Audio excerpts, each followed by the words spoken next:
Hello, this is Mary with Guinea Hill Soap. I'm going to do a short video explaining how to make liquid soap out of soap paste. Okay? This is I warmed it up. So it's going to be sold in jars, 8-ounce jars, and it gets pretty hard once it's dry, or cooled off, I should say. So I had to warm it up a little bit so I could get it out of the pot. You might have to really work with a spoon to grab some out. I measured out 2 ounces here, and it is olive oil, castor oil, and coconut oil with potassium hydroxide. Nothing else. So we don't have to worry about a normal dilution needing preservatives or anything. It'll have a pH between 8 or 9.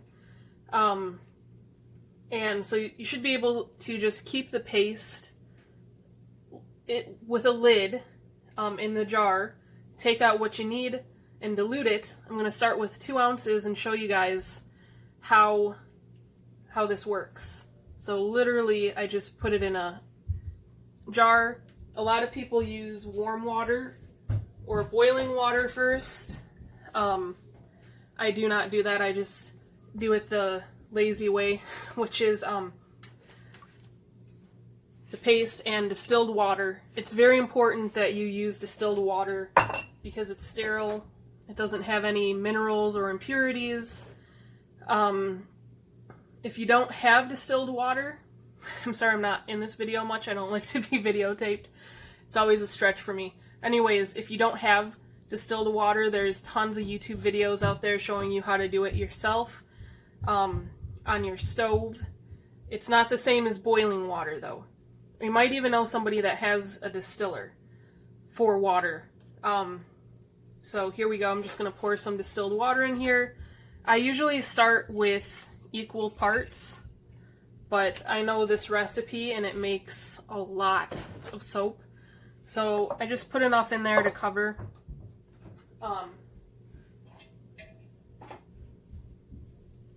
I use these nifty skewers for mixing it. I just kind of cut it up a little bit.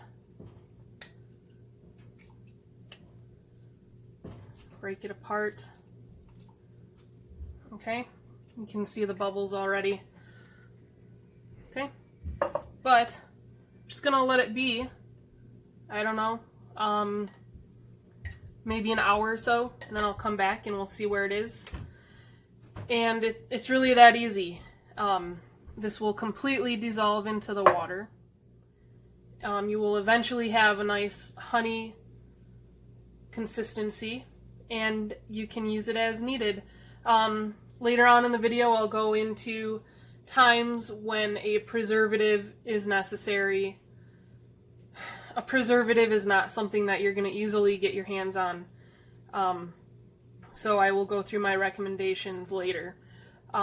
As of right now, and I know some soapers debate about this, I think if you dilute what you're going to need for the time being, you're fine. It's not a milk liquid soap like you've seen goat's milk liquid soaps.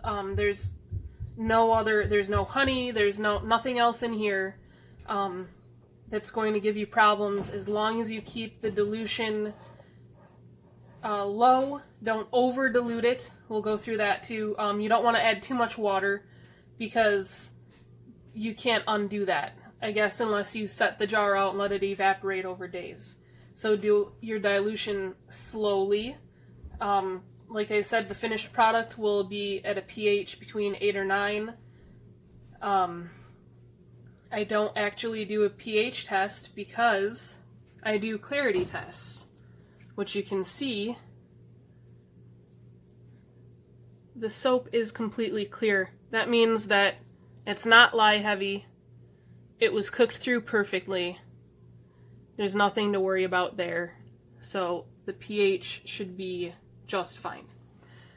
The pH is 100% just fine. So there we have it. I'll be back in about an hour or so and continue showing you guys the transformation. And like I said, it's cost effective. It's something that you can keep at home, and you'll always have liquid soap on hand. So we'll check back in a little bit here. Take my glove off. Okay, so this is actually a couple of hours later, and I did add more water. I added some warmer water because, like I said, I am lazy about this. In fact, sometimes I take a couple of days, just let it do its thing. I'm trying to speed it up today, so I did add some warm water. Boiled some water here about an hour ago.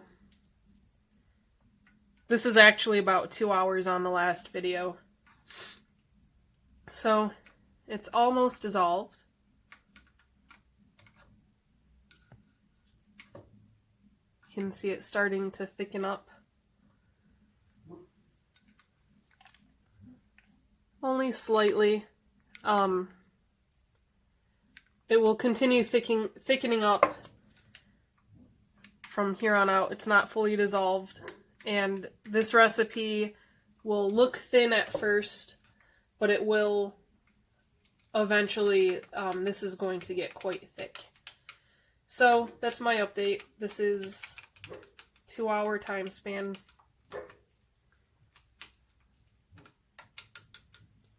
All right, we will come back to this. Just wanted to let you guys know what to expect. All right, we'll fast forward another couple hours probably. Thanks. Hello, this is fast forward to the morning. I got sidetracked last night. So here is our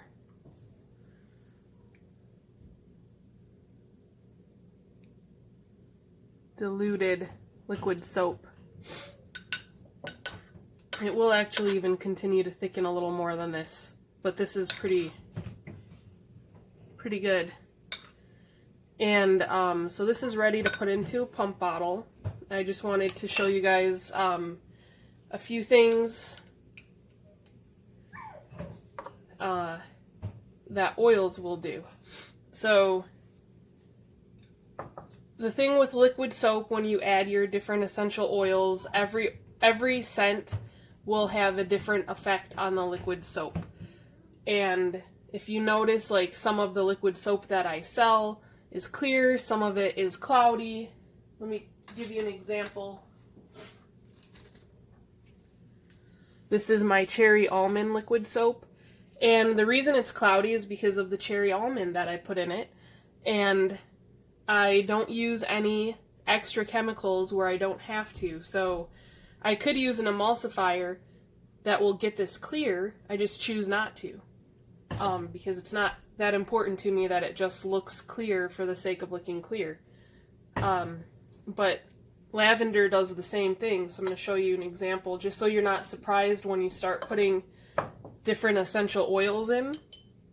Here we have some lavender oil. Can I don't think I can zoom it in this, but I just want to show you.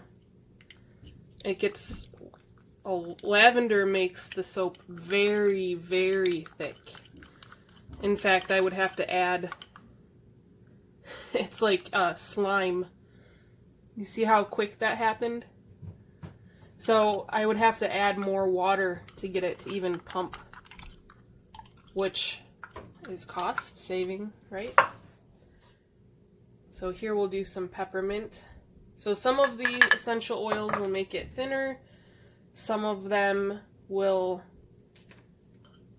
make it thinner.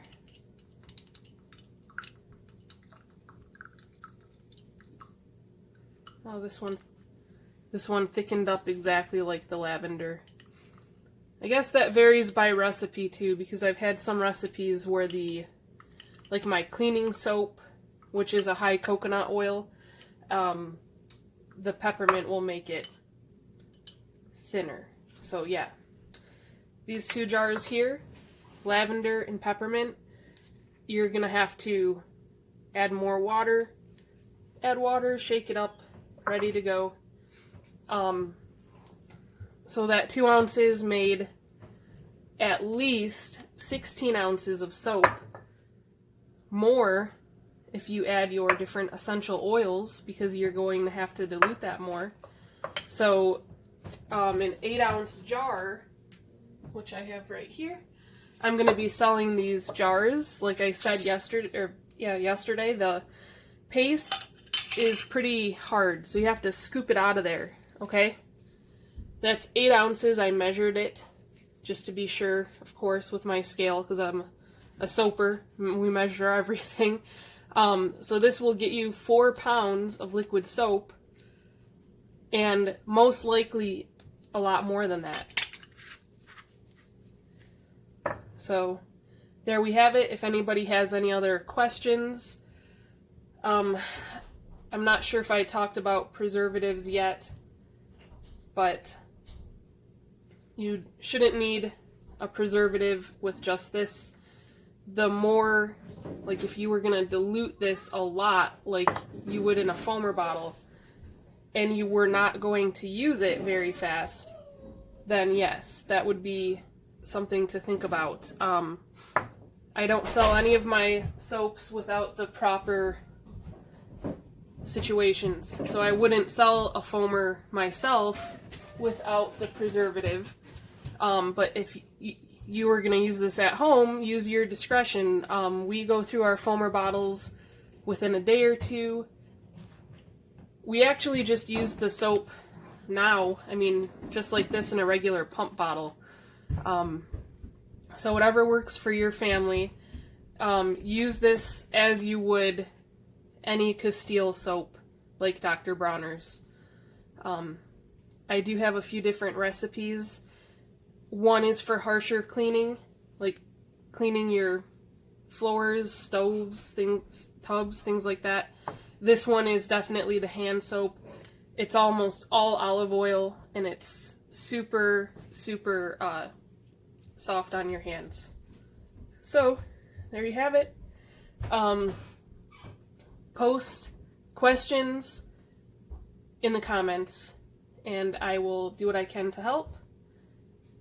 And I hope that this turns out to be a cost-effective, handy way for you to keep soap in your house. You have a good week. Thank you very much for watching.